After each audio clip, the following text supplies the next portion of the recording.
Unajua nini? Katika hii dunia usipokuwa na mtu ambaye ana msaada upande wako utateseka sana.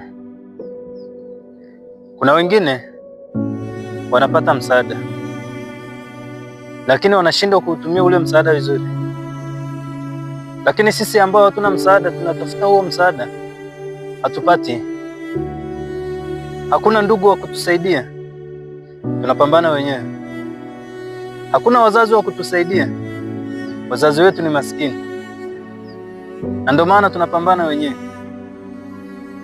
Nikushauri wewe ambaye unapata msaada, tumia huo msaada vizuri, pambana. Kama huwezi kutumia vizuri, jitahidi kuwapa wanaoweza kutumia vizuri. Iko hivyo tu.